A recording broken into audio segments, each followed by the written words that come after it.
Welcome to focal IAS. आज जो topic का डिस्कशन रहेगा वो रिगार्डिंग बीपीएससी मेंस होगा। आप सभी जो भी पीटी क्वालिफाई किए हैं मेंस की तैयारी ऑलरेडी शुरू कर चुके हैं। तो अब ये एक जंक्शन है जहाँ पर कि आपको ये देखना है कि जिस दिशा में आप जा रहे हैं क्या ये सही है या गलत है। आपको देखना होगा कि आप इतने दिनों में जो पढ़ाई कर रहे हैं वो निरंतर सही डायरेक्शन में कर रहे हैं कि नहीं। आपको जानना होगा कि हम सिलेबस को कैसे सही वक्त पे कंप्लीट करें, कैसे सही वक्त पे रिवाइज करें बिफोर मेंस। ऑलरेडी आपको पता है कि बीपीएससी ने एक कैलेंडर जारी किया है जिसमें कि आपका जो मेंस का डेट है वो मार्च और अप्रैल में घोषित किया गया है। तो उस अकॉर्डिंग अब एक हाई टाइम है जबकि एक आप स्ट्रेटजाइज करें कि कैसे कम से कम समय में आप सिलेबस को कंप्लीट कर सके। डेली की टास्क क्या होना चाहिए, वीकली टास्क क्या होना चाहिए और कैसे आप मेंस में अपना जो आंसर है उसको इम्प्रूव कर सकें। तो थोड़ा सा स्ट्रेटजी के बारे में बात कर देते हैं। तो उससे पहले अब मुझे उम्मीद है कि आप सब सिलेबस रिवाइज कर चुके होंगे, सिलेबस देख चुके होंगे। तो एक बार बहुत ही जल्द आपको सिलेबस बता देता हूँ। तो आपको पता ही है कि बीपीएससी में मेनली एक क्वालिफाइंग सब्जेक्ट्स हैं जो कि हमारा हिंदी इंग्लिश है। उसके साथ जो आपका ऑप्शनल पेपर है वो भी अब क्वालिफाइंग नेचर का हो गया है। अब उसके साथ आपका जीएस 1 है, जीएस 2 है और ऐसे पेपर है। ये 300 मार्क्स का है ईच पेपर। पहले अब हाई टाइम है जब आप इन पर भी फोकस करना शुरू कर दें, क्योंकि अगर इसमें पास नहीं करोगे तो पेपर ही आपका चेक नहीं होगा। ठीक है, तो हिंदी इंग्लिश तो मोस्ट ऑफ द पीपल पास कर लेंगे, इसमें आपको कुछ नहीं करना है। एक बार आप पीवाईक्यू देख लीजिएगा, ठीक है, 2-3 ईयर का देख लीजिएगा तो आपको पता चल जाएगा क्वेश्चन इस पैटर्न में आता है। और जिनको भी ऐसा डाउट है कि हिंदी में क्या करेंगे, इंग्लिश में क्या करेंगे, ठीक है, तो एक बार पीवाईक्यू देख ले। अगर आप 5 ईयर्स का भी पीवाईक्यू देख लेते हैं तो आपको एक अच्छा खासा आइडिया हो जाएगा कि कैसे एक मिनिमम क्वालिफाइंग मार्क्स लाए।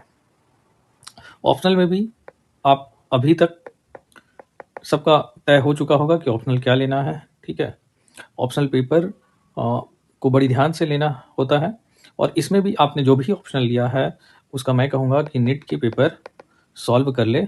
ठीक है, और वहाँ से देख ले। और जो भी सब्जेक्ट लिए हैं जो जीएस से रिलेटेड है जैसे कि हिस्ट्री, ज्योग्राफी, ठीक है, तो वो सब मोस्टली अगर आप जीएस भी किए हो उसके बाद आप थोड़ा बहुत नेट का पेपर देख रहे हैं तो आप क्वालिफाई कर जाओगे।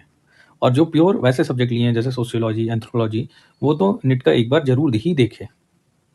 ठीक है, तो इसके लिए आपको क्या करना है, इसके लिए लगभग 15 टू 20 मिनट्स आप निकालें दिन में और इसको कवर कर लें। ठीक है, जब भी आप जीएस से आपका मन भर जाए तो आप उस समय देख सकते हैं। ठीक है, चलिए अब इसके अलावा अब आते हैं मेन जो हमारा टॉपिक है, डेट इज जीएस 1, 2 एंड ऐसे पेपर। अब जीएस 1 में अगर हम बात करें तो क्या कुछ चेंज हुआ है, तो मोर और लेस सिलेबस तो सेम ही है। एक सेक्शन है जिसमें मोस्टली हिस्ट्री है, फिर आपका डीआई है एंड देन करंट अफेयर का एक सेक्शन है। ठीक है, तो अगर बात करें हिस्ट्री, हिस्ट्री में भी आप मोस्टली देखोगे कि कुछ क्वेश्चंस हैं जो रिपीट होते हैं, वो आप पीवाईक्यू कवर करोगे। ठीक है, लेकिन अभी आपको मेनली जानना है कि आप इन सब चीज़ों को कहाँ तक कवर किए हो, किस पैटर्न में कवर किए हो, मार्क्स का इंप्रूवमेंट कैसे कर रहे हो। क्योंकि आप देखो कि जो हिस्ट्री के क्वेश्चन है, आर्ट्स के क्वेश्चन आते हैं। ठीक है, पाला आर्ट, देन आपका there are other art forms also related to Bihar, for example Mauryan arts. ठीक है, वो आएगा। ठीक है, उसके बाद आप पर्सनालिटीज़ की क्वेश्चन आते हैं। पर्सनालिटीज़ में गांधी, नेहरू और रविंद्र पहले इसमें लिमिटेड था, अब बिहार के पर्सनालिटी भी आ रहे हैं। ठीक है, किसान लीडर जैसे स्वामी सज्जनंद, उन सारों के भी क्वेश्चन आ रहे हैं। Then otherwise about national movement.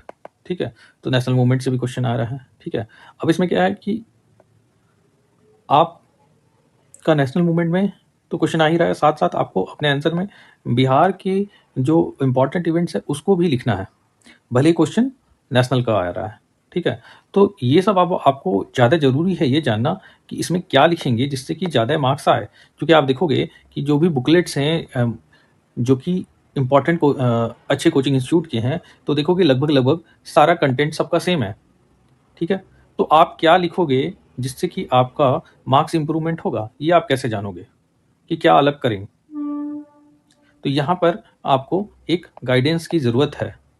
ठीक है, क्योंकि अभी तक मैं उम्मीद करता हूँ कि आप लोगों ने एटलीस्ट हिस्ट्री के पोर्शन कर लिए होंगे, और अगर नहीं किए हैं तो कितना जल्दी सिलेबस करना है, क्या अब टारगेट होनी चाहिए, वो आपको समझना होगा। सिमिलरली डीआई जो है, डीआई भी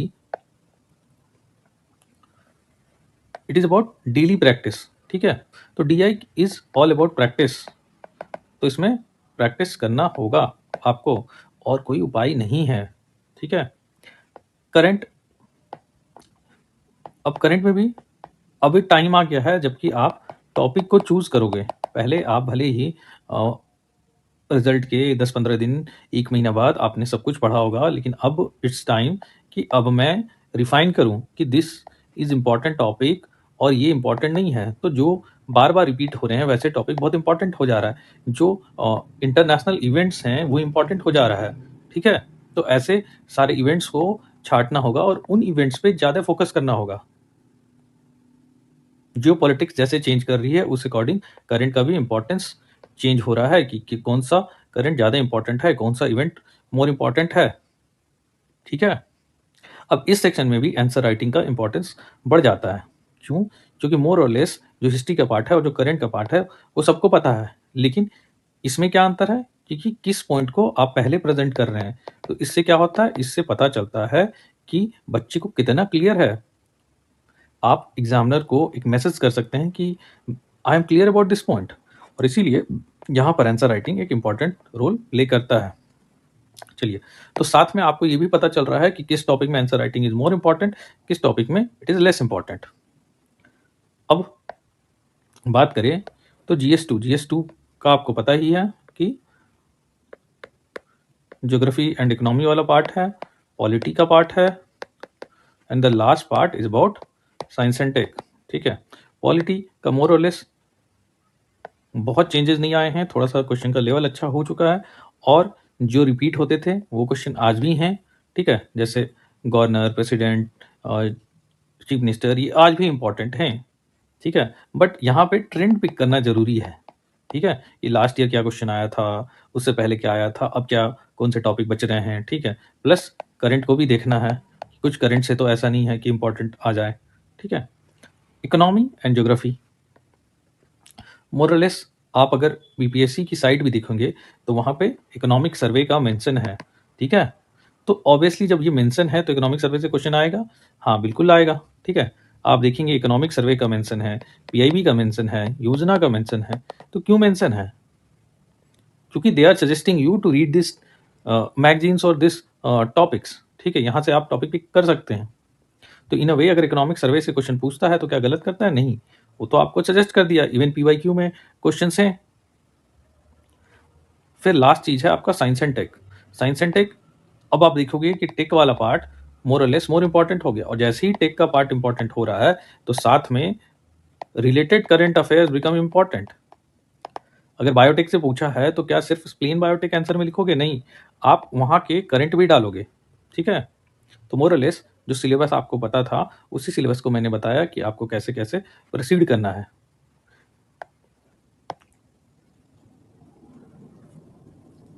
फाइनली हम ऐसे का पार्ट देखते हैं। ऐसे भी आपको अभी तक पता चल ही गया होगा कि 3 ऐसे रहता है, जिसमें कि जो लास्ट है मेनली वो आपके बिहार से रिलेटेड रहेगा। कुछ लोकल मुहावरे, लोकोक्ति जो फेमस है उससे क्वेश्चन पूछे जाएंगे। तो इसमें देखते हैं कि जनरली यहाँ पे बहुत लोग कहते हैं कि ये हिंदी मीडियम वालों को ज़्यादा नंबर मिलता है, बट ऐसे भ्रम में आप मत रहें, नंबर सबको ही मिलेगा।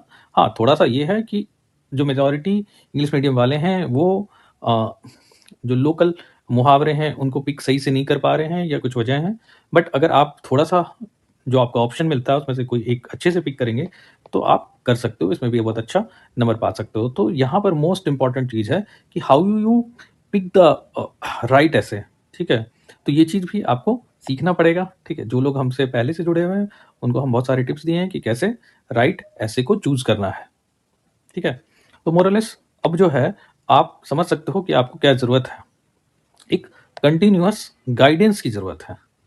तो मोस्ट इम्पोर्टेंट चीज़ कंटीन्यूअस गाइडेंस, और ये देखना है कि आप जो चीज़ कर रहे हो वो करेक्ट कर रहे हो कि नहीं। तो that should be path correction plus daily targets को आप अचीव कर रहे हो कि नहीं, वीकली टारगेट्स को आप अचीव कर रहे हो। क्या हो रहा है, टारगेट्स बनाते रहे हो आप लेकिन आप उसको अचीव नहीं कर रहे हो।